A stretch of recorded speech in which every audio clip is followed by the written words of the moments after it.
यहाँ माता सुनैना सीता जी को सिखा रही है कि हे पुत्री, अब महाराज दशरथ का परिवार, माता कौशल्या का परिवार ही तुम्हारा परिवार है।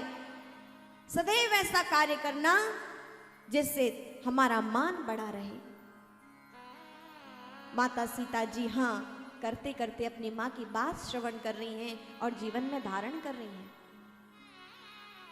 और द्वार पर जो ही महाराज दशरथ अपनी पुत्री को विदा करने आए हैं तो महाराज दशरथ स्वयं हाथ जोड़ रहे हैं कि हे जनक महाराज, मैं आपको प्रणाम करता हूं। यहाँ पुत्र के पिता महाराज दशरथ को प्रणाम कर रहे हैं, आप महाराज जनक को प्रणाम कर रहे हैं, क्यों? महाराज जनक पूछते हैं, कहा आप तो पुत्र के पिता हैं और हम तो अपनी पुत्री दे रहे हैं, प्रणाम हमें करना चाहिए। लेकिन यहाँ देखिए कैसा समधी कैसे होने चाहिए। रामचरितमानस में प्रत्येक संबंध की पात्रता दर्शाई गई है कि कौन कैसा होना चाहिए। यहाँ पर समधी महाराज दशरथ हाथ जोड़कर जनक महाराज से कहते हैं कि हे महाराज, आप हाथ ना जोड़ें, हाथ तो हमें ही जोड़ना है, क्योंकि आज हम आपके द्वार पर याचक हैं और आप दाता हैं। हे महाराज जनक, आप तो आज दाता हैं कि आप अपने घर की कन्या को हमें दे रहे हैं, हम तो याचक हैं, लेने वाले हैं, तो हम ही छोटे हुए ना? नहीं महाराज, आप छोटे नहीं, आप तो हमारी पुत्री को ले रहे हैं, इसलिए आप ही बड़े हैं। दोनों में सामंजस्य हुआ, दोनों ने एक दूसरे को प्रणाम किया। और पुत्री का पिता बहुत ही सम्माननीय है।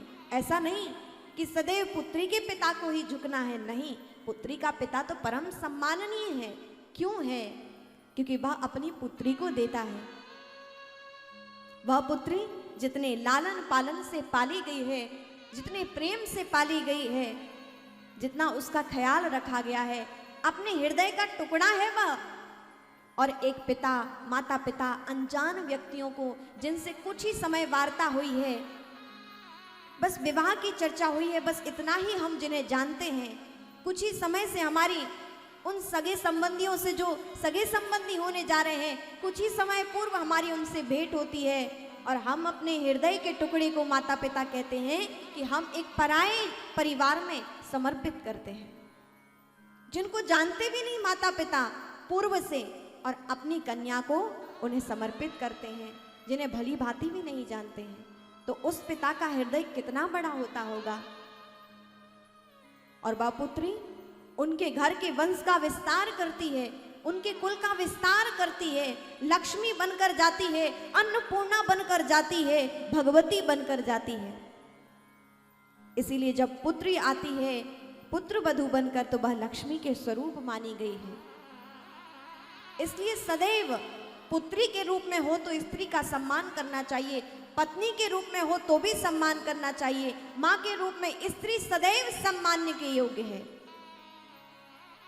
जब वह कन्या आती है तो लक्ष्मी के स्वरूप में आपके घर में धन की बढ़ोतरी के लिए, अन्नपूर्णा के रूप में आपके धन धान्य के लिए, आपके परिवार में स्त्री का सदैव रूप हर समय पूजनीय ही है। इसलिए हमारे शास्त्र कहते हैं, हमारे यहाँ नीतियां कहती हैं, यत्र अत्र नार्यस्तु पूज्यन्ते तत्र तत्र रमन्ते देवता। जहां जहां नारी का पूजन होता है वहां वहां देवताओं का वास होता है। इसलिए प्रयास हो हमारे द्वारा कि ऐसा कोई कार्य ना हो जहां उनकी नजरों में, उनकी दृष्टि में आंसू बनने का हम कारण बने। और सदैव स्त्रियों को भी ख्याल रखना चाहिए कि हम दोनों कुलों का मान रखें, हमारे आचरण, हमारे विचार, हमारा स्वभाव ऐसा हो कि हम दोनों कुलों का सम्मान रखते हुए अपने जीवन को व्यवस्थित करें, अपने गृहस्थ जीवन को व्यवस्थित करें।